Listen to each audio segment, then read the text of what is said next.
la kwangu. Katika hizo shida lipo kusudi kwangu mle ndani. Haleluya. Samueli wa kwanza sura ile ya 17 mahali pale anasema Daudi akawa amejifunza mambo kadhaa. Jambo la kwanza alijifunza kumtumaini Mungu katika hatari yoyote ile aliyopitia kwenye maisha yake. Hiyo jambo la kwanza ambalo Daudi kabla hajaja kwa Goliath alijifunza kumtumaini Mungu katika hatari. Samueli wa kwanza 17:34 mpaka 37 mahali pale.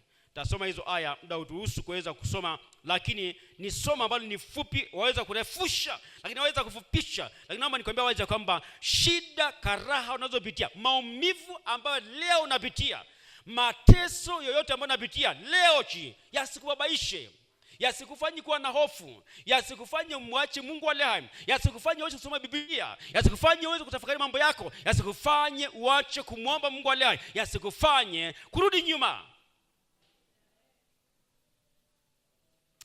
Ndio maana lazima uweze naomba nikwambie wazi kwamba hakuna mtu ambaye alishapitia magumu kwenye maisha bila Mungu kuweza kuja kwa mtu wa aina fulani baadaye mbeleni. 17:34 ile na haya kutuambia mahali pale kitabu cha Samueli wa kwanza. Ndio maana ni vyema tuweze kuelewa Kristo. Dhiki zipo duniani leo hii. Lakini nimekuambia kama kuna watu wako na matumaini nyakati za hatari, leo vitu vimepanda bei.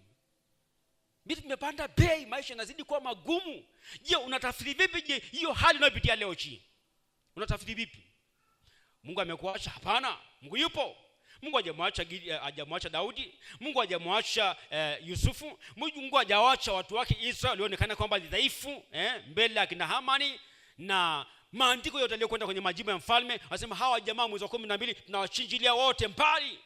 Mungu hajawaacha watu wake na udhaifu wao na uchachi wao. Mungu hajawaacha. Mpendwa, tafasiri unayopitia kwamba Mungu yupo hapa. Na kuambia kwenye dhiki zako Mungu yupo. Kwenye adha zako Mungu yupo. Kwenye upweke wako Mungu yupo. Mungu hawezi kuacha. Ni wewe unavyotafsiri matukio unayopata kwenye maisha yako. Unavyotafsiri hayo matukio ndiyo yanaamua kwamba wewe utakuwa nani hatimaye. Ndio maana tutaweza kuona mahali hapa 34. Kitabu cha Samueli wa kwanza 30, Samueli wa kwanza 17 anasema Daudi akamwambia Sauli, angalia ushuhuda huyu kijana. Natamani ningepitia maisha ya huyu kijana kwa muda mrefu. Anasema Daudi akamwambia Sauli mtumishi wako, akamwambia Sauli mtumishi wako alikuwa akichunga kondoo wa baba yake, anawajibika nyumbani. Mtoto leo huna chochote unachokifanya nyumbani watoto wetu. Naomba nichomeke hilo. Huyu kijana alikuwa anachunga kondoo baba yake. Watoto wawajibike kwa wazazi wao, wasaidie kazi za nyumbani. Haleluya. Wazazi. Vijana tunao, watoto tunao, lakini tunawadekeza sana. Tumewadekeza watoto. Natengeneza bomu tutakuja kulipukia baadaye. Huyu kijana na udogo wake aiko nyinkani anachua kondoo. Na hapa anatoa ushuhuda wake kwa Sauli mfalme. Anasema mtumishi wako alikuwa akichunga kondoo wa baba yake, na alipokuwa akija simba, wala sio mjusi, wala sio kenge, ni simba. Kwa Daudi alikuwa na simba, anasema simba alikuja, simba kama simbo na dubu. Kwa anatoa ushuhuda, experience na ujuzi na mazoezi aliyofanya akiwa anachunga nini? Kondoo wa baba yake.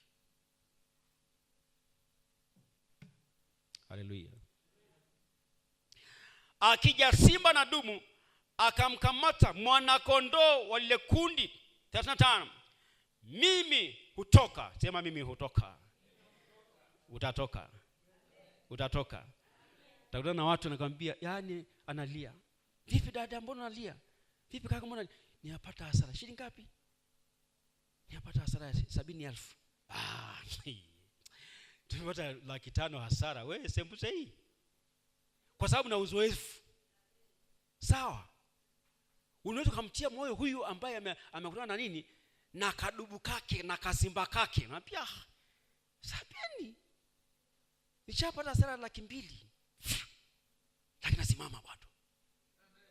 Nasonga mbele na biashara. Kwa sababu una uzoefu. Lakini fikiria uje kupata hasara ya shilingi 10,000, 10,000. Ile 1000 noti 10,000, si ndio ile anaita Msimbazi, sawa? Uje kupata hasara yake, sawa? Akija mtu akikwambia nimepata hasara ya 50,000, unadondoka chini unazimia kwanza, unamwagiliwa maji. Umezimia. Kwa nini? 50,000. Zote hizo. Yani wewe hutafanikiwa kabisa mwenye maisha yako. Unamvunja nini? Sasa Daudi anasema kama ni vita nishapigana na simba na dubu. Na nadhani yule baba Sauli hajambisha kwa sababu anaelewa simba na silaha zake na meno yake na makucha yake. Anasema mimi hutoka 35 nikamfuata. Sema nikamfuata. Hutajificha mbele ya shida. Utajifungia mlango wako sababu ya taabu ulio nayo. Utatoka. Nasema utatoka. Nitatoka. Natoka. Wanasema huko mtaani kuna shida fulani, kuna shida. Unajua kuna watu wengine wanasema sasa hivi nikae, mbona hujatoka hata kwenda kwenye biashara? Yaani sasa hivi kupanda haisi shilingi 1,000 nauli. Nitapata wapi? Nitatoka. Utatoka.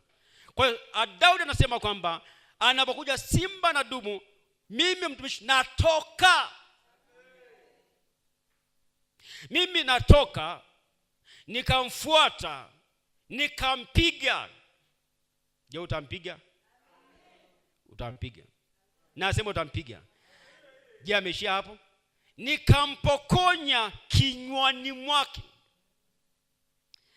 Na akinirukia, ndio atakurukia. Cheche za shida zitakupandia. Itakurukia.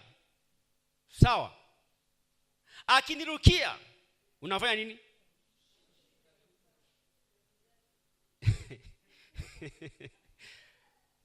Goliati alikuwa analiwa kwa ajili ya Goliati ajaye aliyesumbua nchi nzima.